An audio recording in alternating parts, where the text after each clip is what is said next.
This is sort of the universal recipe for a simple homemade pesto. With pesto, your ingredients are key. There's very few ingredients. Everything I have here on this board is all that's going to go into making a fantastic fresh pesto. So it's really key that you are picking fresh ingredients and you're really paying attention to the finer details in the ingredients that you're choosing. For instance, I have some basil here. It's summer right now. Basil is in abundance.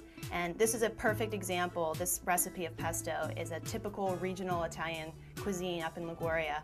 The basil there grows like wildflowers. It's everywhere, so it makes sense why they make pesto and why it really originated in that area. Also with the pine nuts here, which I'll get into in a little bit, the pine trees that are native to that region produce the pine nuts that are fantastic for making pesto. So when you're looking to choose a basil for your pesto, go out in your garden. The only thing I recommend is if you try to choose if you want to make a more fragrant pesto, the smaller baby leaves actually have a more delicate flavor and they have a little bit more fragrance than some of the bigger ones on the bottom, which have been there for a little while. So you just want to grab your small leaves, wash them off briefly in some cool water, let them dry on a damp towel. And that's really the only prep you need as far as pesto. When you're selecting your pine nuts, you want to look for an Italian or a Spanish pine nut. The reason is, and I'll show you guys, is you can also get other types of pine nuts which have more of a crunchier bite. The Spanish and Italian pine nuts are much more pliable and they produce a lot more oil. You can see here just with me squeezing this one pine nut, you can kind of see the oil that came off on my finger.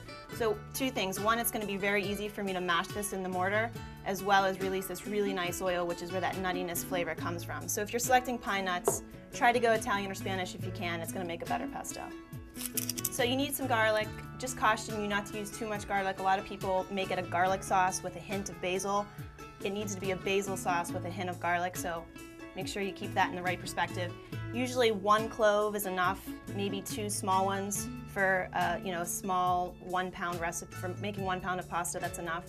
Then you have your traditional Parmigiano-Reggiano and a Pecorino Romano as well for the cheeses. And then you're going to have a little bit of salt for some flavor, and then obviously the olive oil is going to bring out that really nice consistency that pesto always has.